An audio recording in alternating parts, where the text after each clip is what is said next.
நம்ம என்ன பார்க்க போகிறோம்னா BPL 2023-24 22வது match Brisbane ஹீட்ஸ் versus Sydney sixers.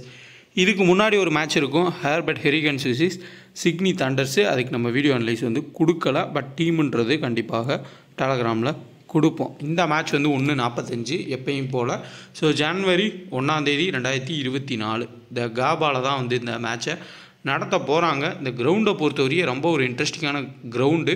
Full details பார்ப்போம். அதுக்கு முன்னாடி நம்ம டெலகிராமில் ஒரிஜினல் சேனலான்றதை செக் பண்ணி ஜாயின் பண்ணுங்கள். நிறையா ஃபேக் சேனல்ஸ் இருக்குது. நான் மறுபடியும் சொல்கிறேன், நம்ம ஒன்லி ஃப்ரீ டீம்ஸ் மட்டுமே கொடுத்துக்கிட்டு இருக்கோம். ஸோ அதை புரிஞ்சுக்கோங்க. ஏதாவது நம்ம நேமில் ஃபேக்கான சேனல்ஸில் ஜாயின் பண்ணிடாதீங்க. நான் ஒவ்வொரு டைமே சொல்லிட்டு தான் இருக்கேன், ஒவ்வொரு வீடியோலையும். அதே மாதிரி நம்ம ஓவரால் கடைசி 6 பிபிஎல் மேட்சஸில் 5 BPL match small league winning கொடுத்துருக்கோம்.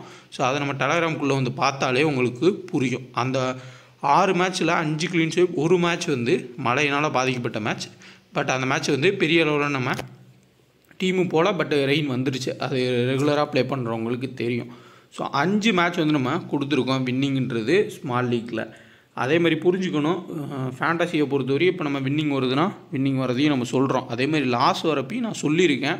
நிறைய பேர் ரெகுலராக நம்ம சேனலில் இருக்கவங்களுக்கு தெரியும். ஸோ அதே மாதிரி ஃபேண்டசியை பொறுத்தவரையும் வின்னு லாஸ்ன்றது மாறி மாறி வரையும். அதையும் நீங்கள் புரிஞ்சுக்கணும். யாராவது புதுசாக அப்ளை பண்ணிங்கன்னா அவங்களுக்காட்டி சொல்கிறேன், ஃபேண்டசின்றது வின்னிங்கும் வரும், லாஸும் வரும். எல்லாம் மிக்ஸ் ஆகி கடைசியில் வரதான் நமக்கு லாபம். அதை புரிஞ்சுக்கோங்க. ஸோ கரெக்டான டெலகிராமாக பார்த்து ஜாயின் பண்ணுங்கள். முடிஞ்ச அளவுக்கு வீடியோ அனலைஸை பார்த்து கிராண்ட் லீக் டீம்ஸ்ன்றதை மேக் பண்ணுங்கள். கிராண்ட் லீக் கிட்ட நெருங்க பாருங்கள். ஏன்னா பிபிஎல் எந்த ஒரு மேட்ச்சுமே இப்படி ஆகாது. பிபிஎல்லில் மட்டும் பார்த்தீங்கன்னா பெரிய பெரிய கிராண்ட் லீக்கே ஃபஸ்ட்டு ப்ரைஸே கிளாஸ் ஆகுது. ஸோ கபடியில் கிளாஸ் ஆகி பார்த்துருக்கோம். பட் பிபிஎல்லில் ஃபஸ்ட்டு ப்ரைஸே கிட்டத்தட்ட ஆயிரக்கணக்கான பேர் வராங்க. அந்த அளவுக்கு கிராண்ட் லீக் போயிட்டுருக்கு. அவ்வளோ தூரம் எல்லோரும் கெஸ் பண்ணுறாங்க. ஸோ நீங்களும் கெஸ் பண்ணலாம். ஸோ முடிஞ்ச அளவுக்கு 5லேருந்து 6 டீம் மினிமம் க்ரியேட் பண்ணுங்கள். மாற்றி மாற்றி ரொட்டேட்டில் கொண்டு போனீங்கன்னா கண்டிப்பாக யூஸ்ஃபுல்லாக இருக்கும். அதுக்கு head to head stats, venue ஸ்டாட்ஸாக பயன்படுத்திக்கோங்க.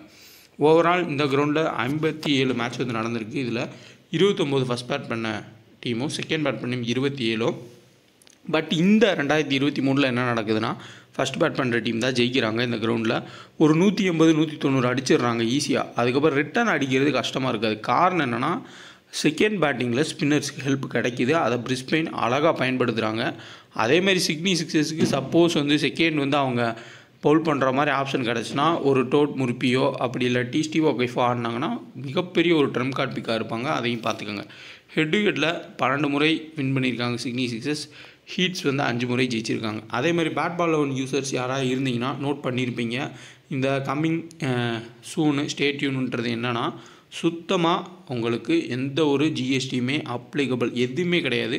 முன்னாடி நீங்கள் எப்படி ஃபேண்டசி ப்ளே பண்ணீங்களோ அதே மாதிரி கொண்டு வர போகிறாங்க. இதை நான் முன்னாடியே உங்களுக்கு சொல்லியிருப்பேன், ஒரு 10 நாளைக்கு முன்னாடியோ. பட் இருந்தாலும் அவங்களும் இப்போ கொண்டு வந்துட்டாங்க. பட் இன்னும் அறிவிக்கலை. 1 or 2 டேஸில் வந்துடும். அதுக்கப்புறம் நீங்கள் அந்த காயின் மோடுன்றதை எடுத்துருவாங்க. ஃபுல் அண்ட் ஃபுல் நீங்கள் ஜிஎஸ்டி எல்லாமே ப்ளே பண்ணிக்கலாம், ஃபேப் லோன் மாதிரியும். ஸோ பயன்படுத்திக்கிங்க. இப்போயும் நிறைய பேர் ப்ளே பண்ணிகிட்ருக்கீங்க. இதுக்கப்புறம் உங்களுக்கு காயின் மோடு இருக்காது. இன்ஸ்டால் பண்ணிக்கோங்க. 2K டக்குன்னு ரெஃபரோட பயன்படுத்திக்கங்க. கான்டெஸ்ட் ஜாயின் பண்ணுறவங்க ஸ்ப்ளிட் பண்ணி ஜாயின் பண்ணுங்கள். ஒரே ஆப்போனட் கூட ஜாயின் பண்ணாதீங்க. அதுதான் ட்ரிக்கு.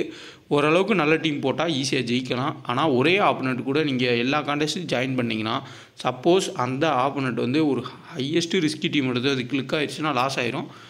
கான்டெஸ்ட் பார்த்து ஜாயின் பண்ணுங்கள். எவ்வளோ நீங்கள் அமௌண்ட்டை போட்டு ப்ளே பண்ணாலும் அதை ஸ்ப்ளிட் பண்ணி ப்ளே பண்ணுங்கள். அதுதான் நான் எப்பயும் சொல்கிறது.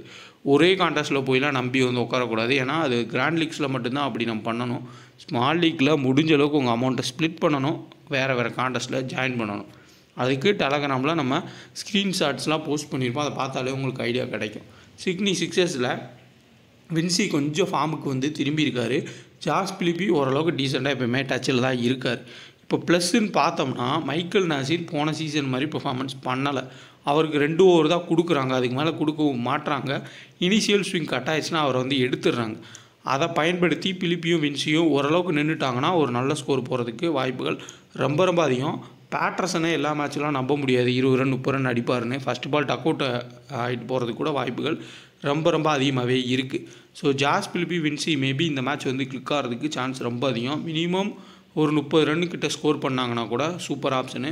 ஸ்பென்சர் ஜான்சன் மைக்கேல் நாசிருக்கு கொஞ்சம் மாட்டாமல் ஆடினாங்கன்னா ஒரு நல்ல ஸ்கோர் போகலாம்.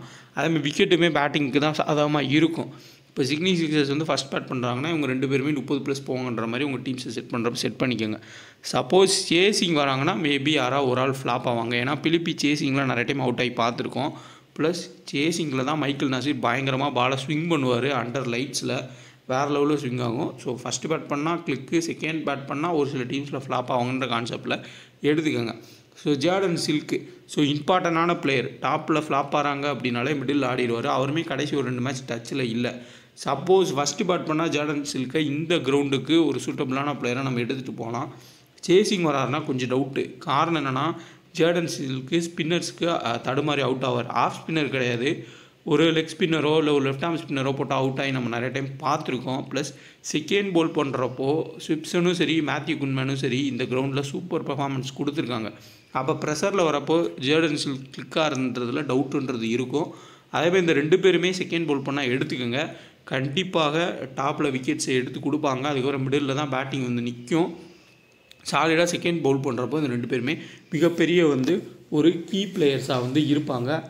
அதில் இம்பார்ட்டண்டான ஒரு முக்கியமான பிளேயர்ஸ் ஸ்விப்சனும் மேத்யூ குன்மேனும் செகண்ட் பவுல் பண்ணுறப்போ அதில் ட்ரம் கார்ட் பிக்ஸு நம்ம பார்த்தோம்னா ஸ்டீவ் ஒகைஃபோ அப்படி இல்லாட்டி டோட் முர்பியோ இந்த 2 பேரில் யாராச்சும் ப்ளே பண்ணாங்கன்னா செகண்ட் பவுல் பண்ணாங்கன்னா கண்டிப்பாக எடுத்துக்கோங்க. ஏன்னா பர்சன்டேஜ் வைஸாக 2 பேருமே ரொம்ப லோவாக எடுத்திருப்பாங்க. அதேமாதிரி இந்த டேவிஸ் டேவிஸ்மே லெஃப்ட் ஆர்ம் ஸ்பின் போட்டு நம்ம பார்த்துருக்கோம். அவரையும் கொஞ்சம் நோட் பண்ணிக்கோங்க. செகண்ட் பவுல் பண்ணுறப்போ இவங்கெல்லாம் கீ பிளேயர்ஸாக இருப்பாங்க. ஸ்பின்னுக்கு ஒர்க் ஆச்சுன்னா பர்சன்டேஜ் 10க்கு கீழே தான் பிக் பண்ணியிருப்பாங்க. அப்போ ஜிஎல்லில் ரொம்ப ரிஸ்கி பிக்ஸில் இவங்க 2 பேர் இருப்பாங்க. இதில் டோட் முர்பி ஆடினா ஓகே, அவரும் டேவிஸ் இந்த 2 பேரையும் ஹை ரிஸ்க்காக சேசிங் வரப்போ மட்டும் செகண்ட் பவுலிங் பண்ணுறப்போ மட்டும் ட்ரை பண்ணி பாருங்கள், பெட்டர்.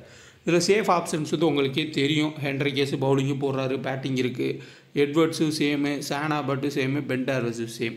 ஸோ இவங்க எல்லாருமே பேட்டிங் ப்ளஸ் பவுலிங் ஆடுவாங்க. பட் இதில் என்னென்னா pen டார்வஸு form out.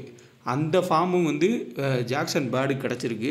First Pavul பண்ணாலும் விக்கெட் எடுக்கிறாரு, செகண்ட் பவுல் பண்ணாலுமே எடுக்கிறாரு. Key player, must pick players. So grand லீக்ஸில் இந்த 2 பேரை ஹை ரிஸ்க்காக எடுக்கிறவங்க ட்ரை பண்ணிக்கோங்க. பென் டார்வஸை கட் பண்ணால் கூட முடிஞ்ச அளவுக்கு ஜாக்சன் பேர்டை பிக் பண்ணிக்கோங்க. அதே மாதிரி சானா பட், எட்வர்ட்ஸை மஸ்ட்டாக பிக் பண்ணிக்கோங்க. சாலிட் பாயிண்ட்ஸ் வாங்கி கொடுக்கறதுக்கு வாய்ப்புகள் அதிகம். அதே மாதிரி இங்கே இந்த 2 பேர் எவ்வளோ ட்ரம் கார்டு பிக்கோ யாருமே யோசிக்காத பிக்கோ அதே மாதிரி இங்கே ரென்ஸாகவும் இருப்பார். டெஸ்ட் மேட்ச் பிபிஎல் ஆடி ஆஸ்திரேலியா டெஸ்ட் டீமுக்கே போன ஒரு பிளேயர்னால் அது ரென்ஸா தான்.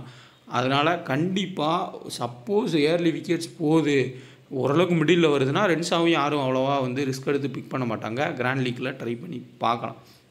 இந்த சைடு சேஃப் பிக்ஸில் பால் வால்டரு, அதுக்கப்புறம் பிரேட்லெட்டு, ஸ்பென்சர் ஜான்சன்லாம் சேஃப் பிக்ஸாக இருப்பாங்க. இதில் ஸ்பென்சர் ஜான்சன் மேபி ஒரு விக்கெட் எடுக்கலாம், அதுக்கு மேலே விக்கெட் எடுப்பாரான்றது டவுட்டு. பட் மைக்கேல் நாசிருக்கு ஓவர்ஸை குறைக்க ஸ்பென்சர் ஜான்சன் டெத்தில் போட்டு விக்கெட்டுன்றதை எடுத்துடுறாரு. ஸோ ஃபஸ்ட் பால் பண்ணுறப்போ ஸ்பென்சர் ஜான்சன் நல்ல ஒரு கீ. கேப்டன்ஸ் கப்னா கூட கிராண்ட் லீக்கில் ட்ரை பண்ணி பாருங்கள். மெக்ஸுவனே ரொம்ப முக்கியமான ஒரு பிளேயர். இதில் ஜாஸ் ப்ரௌன், காலின் முன்ரோ 2 பேருமே இனிஷியலாக அந்த ஜாக்சன் பர்டோட ஸ்விங்கை தாக்கு பிடிச்ச ஆடுற அளவுக்கு பேட்டர்ஸாக அப்படின்னா 2 பேருமே பேட்டை வீசுவாங்க. மாட்டி யாராவது இயர்லி அவுட் ஆனால் கூட மெக்ஸுவனே அந்த கேமை எடுத்துகிட்டு போகக்கூடிய ஒரு பிளேயரு. ஸோ ஒரு சில டீம்ஸில் நீங்கள் இவங்க 2 பேரில் யாரும் அவுட் ஆவாங்கன்ற கான்செப்டில் செட் பண்ணுங்கள். அப்போ மிடில் மெக்ஸுவனே, அடுத்து பார்த்தோம்னா சாம் பில்லிங்ஸு, ரென்ஸாகிட்ட கேம் வரும். ஸோ அதையும் கொஞ்சம் யோசிச்சுக்கோங்க. ஓவரால் சேஃப் கேப்டன் சாய்ஸில் எட்வர்ட்ஸு, சானா பேட்டு ஒரு பெட்டரான கேப்டன் கேப்டன். இந்த சைடில் உங்களுக்கு பால் வால்டரு பேட்டிங் ப்ளஸ் உங்களுக்கு பவுலிங் கிடைக்கும். ரிஸ்க்காக நீங்கள் ட்ரை பண்ணோம்னா கிராண்ட் லீக்ஸில் பிரேட்லெட் ட்ரை பண்ணி பார்க்கலாம், ஒரு சூப்பரான ஆப்ஷன். அடுத்து Ben Dwarshuis, Jackson Bird second bowl பண்ணுறப்போ மேத்யூ குன்மேனுக்கு ஒரு ஆப்ஷனாக கொடுங்க. அதேமாதிரி மெக்ஸுவனியும் டாப்பில் அவுட் ஆகுன்ற கான்செப்டில் டீமை செட் பண்ணிங்கன்னா மெக்ஸுவனி, ஹென்ரிகேஸ்ன்ற ஆப்ஷன்ஸில் நீங்கள் போகலாம். Safest captain vice captain Edwards, Sean Abbott. இந்த சைடில் ஃபஸ்ட்டு பவுல் பண்ணாலும் செகண்ட் பவுல் பண்ணாலும் பால் வால்டர் ஒரு சூப்பரான ஆப்ஷன் தான். ஏன்னா கட்டர்ஸை போட்டு விக்கெட் எடுக்க வாய்ப்புகள் அதிகமாக இருக்கும். மற்றபடி ஜிஎலுக்கு ரொட்டேட் பேஸில் டீமுன்றதை எடுக்கிறது கரெக்டாக இருக்கும். ஸோ இப்போ ஃபுல் ஸ்டாட்ஸுன்றதை பார்ப்போம். காலின் முன்ரோ ஹெட் பார்த்தோம்னா 3 மேட்ச் அடி வெறும் 27 ரன் தான். 3 மேட்ச்மே ஃப்ளாப்பு தான் இருக்கார். கிட்டத்தட்ட 9 ரன் தான் சராசரியே இருக்குது. வென்யூவில் பார்த்தோம்னா 5 மேட்ச்சில் 33 ரன் ஆவரேஜ் இருக்கார். நல்லாவே ஹிட் பண்ணியிருக்காரு. பட் ஹெட் பார்க்குறப்போ கொஞ்சம் டவுட் வருது. சப்போஸ் காலின் முன்ரோ சேசிங் வந்தார் அப்படின்னா பேர்டுக்கு அவுட் ஆகிறதுக்கான வாய்ப்புகள் அதிகம். கொஞ்சம் யோசிச்சுட்டு கேப்டன் கொடுத்துக்குங்க. அதேமாதிரி பிரான், அவரும் அதே சேம் கேட்டகரி தான். 29 ஆவரேஜ், 24 ஆவரேஜ். பட் இருந்தாலும் பயங்கரமான ஸ்விங் பவுலர். சானா பட்டு பேர்ட்லாம் பவுல் பண்ணால் அவுட் ஆகிறதுக்கான சான்ஸ் அதிகம். மெக்ஸ்வெனி 42 ரன் ஆவரேஜ், 54 ரன் ஆவரேஜ். எவ்வளோ ஒரு முக்கியமான பிளேயர்ன்ற பாருங்கள். அது ஏன் அப்படின்னா ஹெட் டு ஹெட்லேயும் கண்டிப்பாக இவங்க 2 பேர் அவுட் ஆகிருப்பாங்க சிட்னி சிக்ஸர்ஸ்க்கு எதிராக. அப்போ கேமை மெக்ஸ்வெனி தான் எடுத்துகிட்டு போயிருப்பார். சேம் அது தொடர்ச்சியாக நடந்திருக்கு. அதனால் மெக்ஸ்வெனி கிளிக் ஆகிருக்காரு. மறுபடியும் இவங்க ஃப்ளாப் ஆனால் மெக்ஸ்வெனி கிளிக் ஆவார். கிராண்ட் லீக் கேப்டன் கொடுத்துக்கோங்க. அதுக்கப்புறமா Sam Billings 20 run head to ஹெட்டில் ஆவரேஜ், வென்யூவில் 34 ரன் ஆவரேஜ். ஸோ அந்த அளவுக்கு பயங்கர பாயிண்ட்ஸ் போவாரா அப்படின்றது டவுட்டு. பட் அந்த விக்கெட் கீப்பர் ஆப்ஷனில் யாராவது ஒரு ஆள் எடுக்கணும்னா ரிஸ்க்காக ஒரு சில டீமில் ரொட்டேட் பண்ணி எடுத்துக்கோங்க. மைக்கேல் நாசிர் ஹெட் டு ஹெட்டில் 14 விக்கெட்டும் வென்யூவில் 24 விக்கெட் எடுத்திருக்காரு. மேத்யூ குன்மேனு ஹெட் டு ஹெட்டில் 5 விக்கெட் தான். பட் செகண்ட் போல் பண்ணால் எடுத்துக்கோங்க. Important player. வென்யூவில் 14 விக்கெட் எடுத்திருக்காரு. ஸோ செகண்ட் போல் பண்ணுறப்போ மேத்யூ குன்மேன் வந்து ரொம்ப ரொம்ப இம்பார்ட்டன்ட். பிரேட்லெட் ஹெட் டு ஹெட்டில் 3 விக்கெட்டு, வென்யூவில் 15 விக்கெட். இப்போ செம்ம ரிதமில் இருக்கார். ஸ்டெம்ப் டு ஸ்டெம்ப் போடுறாரு, அட்டாக்கிங் பவுலிங் போடுறாரு. ஸோ அதில் விக்கெட்டுன்றது கண்டிப்பாக அவருக்கு கிடைக்கிது. ஸ்விப்சனு 8 விக்கெட் எடுத்திருக்காரு ஹெட் டு ஹெட்டில், வென்யூவில் 25 விக்கெட் எடுத்திருக்காரு. நெக்ஸ்ட்டு சிட்னி சிக்ஸர்ஸோட பிளேயிங் ஸ்டாட்ஸ் வந்து பார்ப்போம். ஜாஸ் பிலிப்பி ஹெட் டு ஹெட்டில் 26 ரன் ஆவரேஜ், வென்யூவில் 48 ரன் ஆவரேஜ். நல்ல ஒரு பர்ஃபார்மன்ஸ் தான். அப்போ மைக்கேல் நாசிர் ஃப்ளாப் ஆனால் இவர் வந்து கிளிக் ஆகிறன்ற concept. Vince 34 run average, 37 average. 2 பேருமே நல்ல ஆவரேஜ் இருக்காங்க. Jordan Silk 23 run average head to ஹெட்டில் 14 மேட்ச்சில், வென்யூவில் 5 மேட்ச்சில் 39 run average. Ben Dwarshuis 15 wicket தான் எடுத்திருக்காரு ஹெட் டு ஹெட்டில், வென்யூவில் 8 விக்கெட் தான் எடுத்திருக்காரு. முடிஞ்ச அளவுக்கு ஜாக்சன் பேர்டை டார்கெட் பண்ணுங்கள். பென் டார்வஸை கொஞ்சம் யோசிச்சு எடுத்துகிட்டு போகிறது பெட்டராக இருக்கும். சேஃப் டீம்ஸில் எடுத்துக்கோங்க. ஒரு சில ரொட்டேட்டிங் டீம்ஸில் வந்து கட் பண்ணிக்கோங்க. ஷான் ஆபர்ட் ஹெட் டு ஹெட்டில் 27 விக்கெட்டு 15 மேட்ச்சில், அதேமாதிரி வென்யூவில் 12 விக்கெட்டு. செம்ம பிளேயரு. செகண்ட் போல் பண்ணுறப்பே 2 விக்கெட்டாக நிறையா மேட்ச் வந்து எடுத்திருக்காரு. Quality player.